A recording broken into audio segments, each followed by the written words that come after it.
You're listening to the Beans and Dice podcast, a podcast about how we game. I'll do my first one, and it was the Between Two Castles. Okay, I didn't get on that one. Expansion. Yeah. The Secrets and Soirees Expansion. So Stonemaier Games sent us a review copy of Between Two Castles a few months ago. Right. Because Hunter was here with us, and we did a playthrough at your turn and did the video there. But now they just recently sent us a copy of the expansion, which I think released yesterday, day before yesterday, this week. Oh, yeah? It released to retail. Okay. So the new expansion released to retail. We finally got it played this Saturday. We added the expansion to the base set. I set up an 8-player game because it does expand the game to 8 now. Did you actually get to play? No. Okay. I was expecting to play because at 8. I mean, how often you get 8 people to play? There's got to be a seat, yeah. Well, Ben walked in right as we were about to get ready to start, looking for something to play. So I told Ben to take my spot. Yeah. So I led the game. I hosted the game. I helped with the counting of it. But I set them all up to play, and it took us about an hour and a half. Okay. Right. It was a little longer because I had to teach. A lot of new folks how to play. I think I sat Rob Hunter in between 2 people that didn't know how to play. William, I think you've played before. Yes. So I sat William between 2 people that didn't know how to play just to kind of help them. And it went a lot smoother than I expected in teaching the game.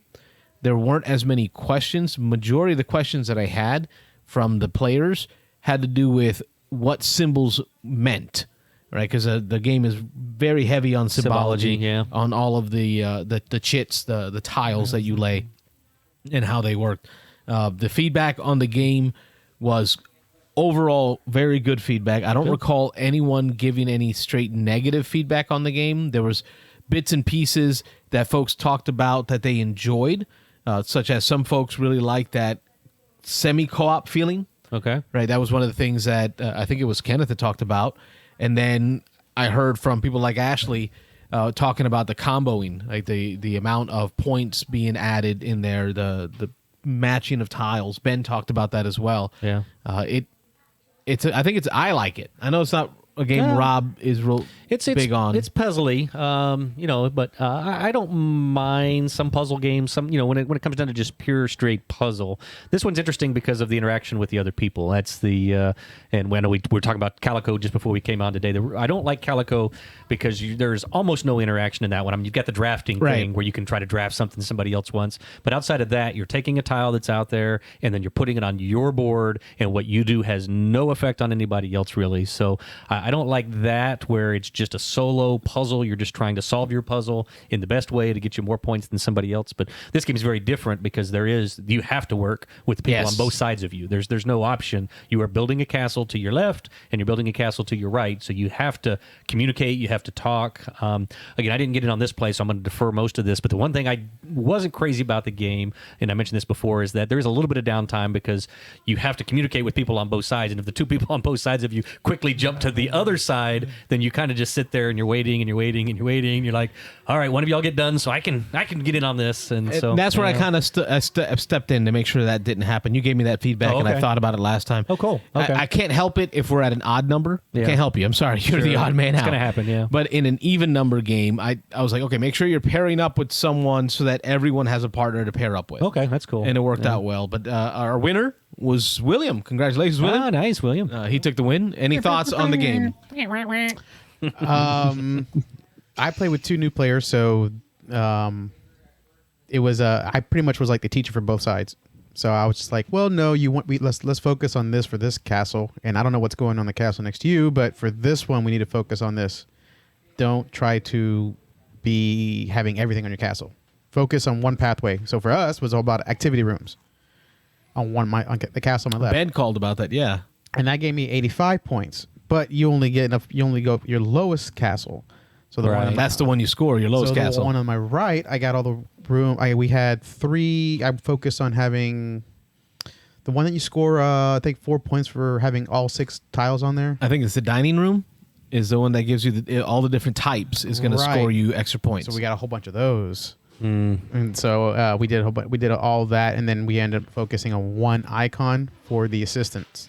So we focused on all that, and that's like, so long as I said, hey, we focus on this over here, great. And my partner here, let's focus on this over here. And that's all I did was pick 2 tiles that could go either way on each side. So no matter what my partner picked, I was going to get points either way. So that's why. That's a great way to teach it too, William, by focusing a new player's attention on one thing to work on.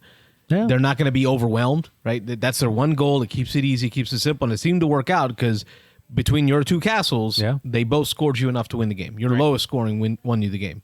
Right. I think, because I had 85 and 77. So that was, I don't know who was closest to that next in line. I think it was 61. Yeah, my phone kind of went on a fritz after I scored it, so I couldn't snapshot everyone. I used the phone app to score it. I couldn't figure out who second was. No, actually, there was a second player that I gave dice to. Who was that?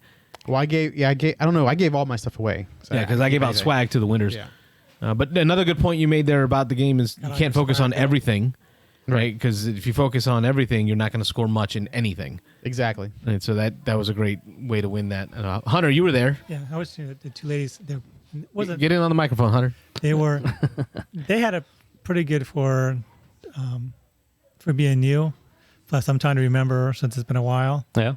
But after we played our pieces, we thought, well, okay, what would be good on this table or in this castle would be something along these lines, along that lines. It's like, okay, I'll look for that. Well, I know you're not going to get it because I'm passing my tiles to you. And then the second one is like, yeah, you know if I'm getting it or not because you're passing your tiles to me now. And so you want to keep that in mind. Yeah, because in between 2 castles, it's a drafting game. You're going to get a stack of rooms. You're going to pick 2, and you're going to pass the pile to the left or the right, depending on which round we're in. There are only 2 rounds of play in the game. Yeah. So one you go to the left, the other go to the right. So you know what you're feeding your partner. Right. There was also a little bit that was just, I guess, being new. People were moving at different speeds, or people got ahead of the rest of the team. And as far as the drafting and passing, yeah. And they forgot to maybe put them under the right direction and stuff like that. Yeah, we did have a miscounting of tiles. We had to go back in errata. That was like twice they had to, oh no, these are supposed to go over here to this person.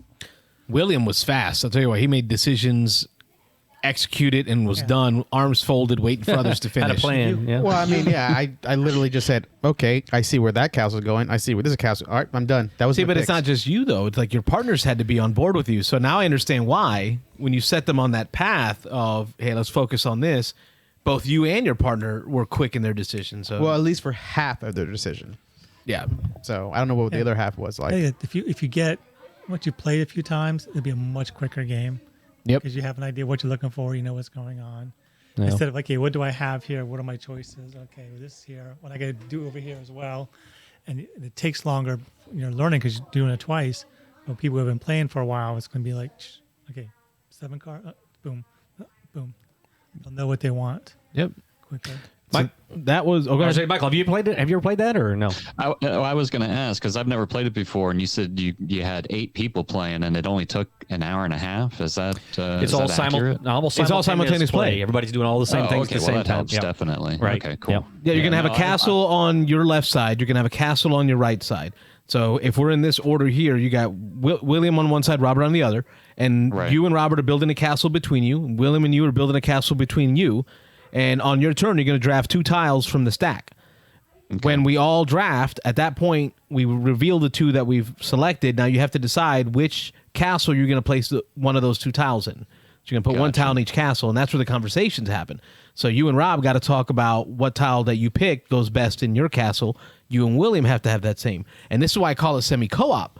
And I like calling it semi-co-op because although you, Michael, are working with both William and Robert to try to build that score up because your lowest scoring castle will be your score. Your lowest between the 2 of you.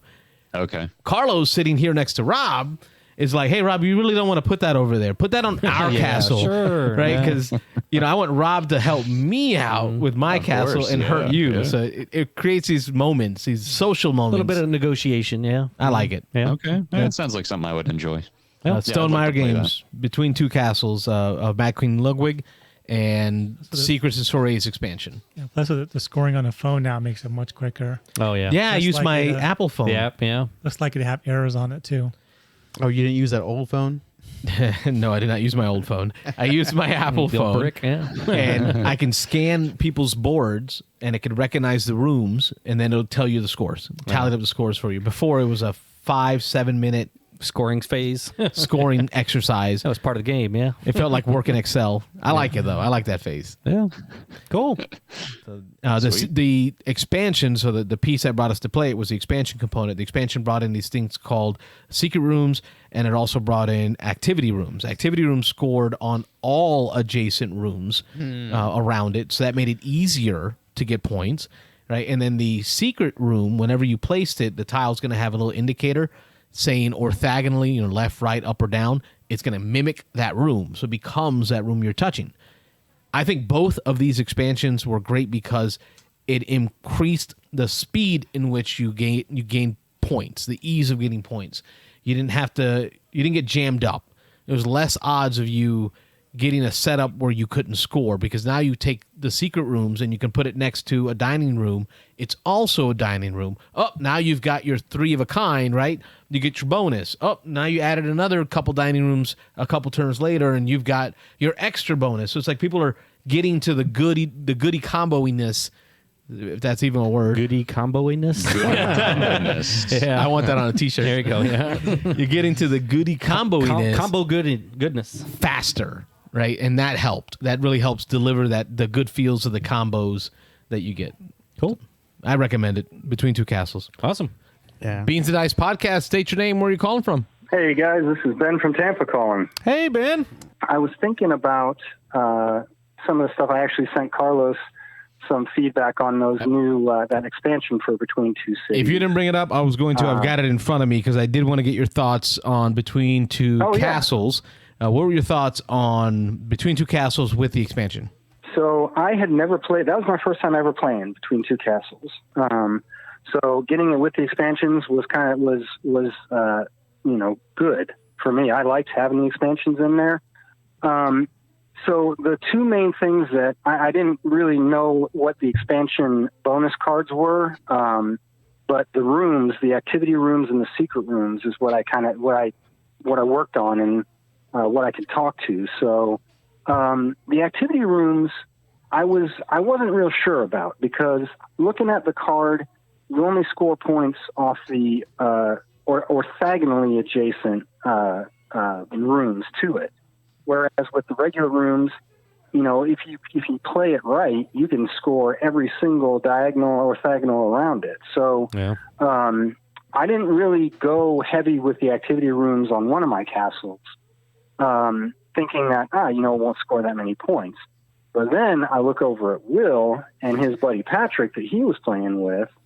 I think it's the one I won on. And they've got this tower. Yeah, they've got this tower stacked up with activity rooms, each activity room scoring off its buddy, and then all of them together scoring off this tile. It was just bonkers, 17 points or something. So and then capping it off with the tower token at the top to make everything score an extra point on top of all that. Right. It was really cool. So I really came around to the activity rooms after I saw that and how that played out. So yeah, I thought the activity rooms added a lot of flexibility that the regular rooms might not have, because the regular rooms only like one other type of adjacent room, right? Right. It tells you which room they want.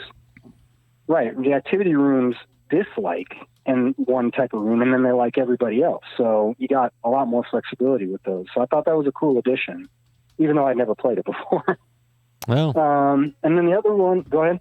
Well, I was just going to say, I haven't played the expansion. I know you guys, Will and Carlos, both got in on that on Saturday. It didn't really affect my gameplay too much, to be honest with you. Just like the activity room, I scored a lot of points in it, but that wasn't the castle I actually won on. It was the castle to my right that made me won.